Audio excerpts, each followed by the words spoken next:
దుష్టులను శిక్షించడానికి, శిష్టులను రక్షించడానికి ఎన్నో రూపాలలో అవతరిస్తూ ఉంటాడు. విష్ణువు దశావతారాలలో తన భక్తుణ్ణి రక్షించడానికి ఎత్తిన విశిష్ట అవతారమే నృసింహ అవతారం. ఇది విష్ణు భక్తుడైన భక్త ప్రహ్లాదుని కథ. హిరణ్యకశిపుడికి ప్రహ్లాదుడు కొడుకుగా జన్మిస్తాడు. ప్రహ్లాదుడు విష్ణువుకి పరమ భక్తుడు. హిరణ్యకశిపుడు శివభక్తుడు. విష్ణువంటి విపరీతమైన ద్వేషం. తన రాజ్యంలో ఎవ్వరూ విష్ణువుని పూజించకూడదు, ఆరాధించకూడదు, కనీసం విష్ణువు పేరు కూడా ఉచ్చరించకూడదని కఠినంగా ఆజ్ఞాపిస్తాడు. కానీ తన కొడుకైన ప్రహ్లాదుడు మాత్రం సదా విష్ణువునే ధ్యానిస్తూ, పూజిస్తూ, హరినామ స్మరణ చేస్తూ హిరణ్యకశిపుడికి కోపం తెప్పిస్తూ ఉంటాడు.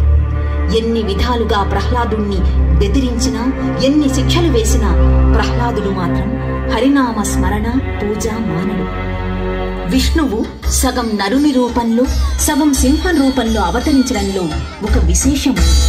హిరణ్యకశిపుడు తనకు పశుపక్ష్యాదుల వలన గాని, మానవులు దేవతల వలన గాని, ఏ ఆయుధాల వలన గాని, రాత్రి గాని, పగలు గాని, మధ్యాహ్నం గాని, ఇంట గాని, బయట గాని చావు రాకూడదని బ్రహ్మని, శివుణ్ణి మెప్పించి వరం పొందేలా తపస్సు చేసి బ్రహ్మాది దేవతలందరి చేత అలా వరం పొందుతాడు. ఆ వరగర్వంతో అతడు అందరినీ అణగద్రొక్కుతూ ఉంటాడు. అందుకే విష్ణువు హిరణ్యకశిపుణ్ణి సంహరించడానికి నరసింహ రూపంలో అవతరించాడు.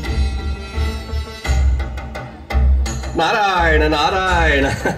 హిరణ్యకశప, నీవు విష్ణుద్వేషివి, కాని నీ రాజ్యమంతటా విష్ణునామస్మరణం, సేవనం, పూజనం ఉండరాదని ఆజ్ఞాపించారు కదా. నీ ఆజ్ఞను ధిక్కరించిన వారిని కఠినముగా శిక్షించావు కదా. మరి నీ కుమారుడే విష్ణునామస్మరణ చేస్తున్నాడు కదా, ఎందుకు ఊరకుంటివి? మీరు అబద్ధాలు చెబుతున్నారు నారదముని. నా కుమారుడు ఎన్నటికీ అలా చేయడు.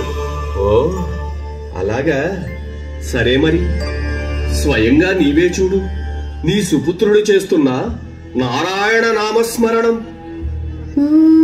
నమో నారాయణాయ, ఓం నమో నారాయణాయ, ఓం నమో నారాయణాయ, ఓం నమో భగవతే వాసుదేవాయ, ఓం నమో భగవతే వాసుదేవాయ. నారాయణ మంత్రం శ్రీమన్నారాయణ భజనం, నారాయణ మంత్రం శ్రీమన్నారాయణ భజనం, భవబంధాలు పారద్రోలి పరమున సంగే సాధనం, నారాయణ మంత్రం. నిన్ను చంపి తీరుతాను. హరినామ స్మరణ మానమంటే నన్నే ధిక్కరిస్తావా? తండ్రి, నన్ను చంపినా సరే నేను హరినామస్మరణ మానను. నీవు కూడా ఆ హరిని పూజించు, నిన్ను అనుగ్రహిస్తాడు. స్వామి, ప్రహ్లాదుడు మన సుపుత్రుడు. అతన్ని క్షమించి వదిలివేయండి. స్వామి, అతన్ని శిక్షించకండి. నా ఒక్కగానొక్క కొడుకు ప్రహ్లాదుడు. స్వామి, మన వంశాంకురం. స్వామి, అతన్ని ఏమీ చేయకండి. స్వామి, క్షమించి వదిలిపెట్టండి. నీ విష్ణువు ఎక్కడున్నాడు? ఎలా ఉన్నాడు? చెప్పు, వెంటనే అతన్ని సంహరిస్తాను. హరి ఇందుగలడందు లేడని సందేహము వలదు. ఎందెందు వెతికి చూసినా హరి సర్వోపగతుండు. తండ్రి, హరి ఎక్కడైనా ఉంటాడు.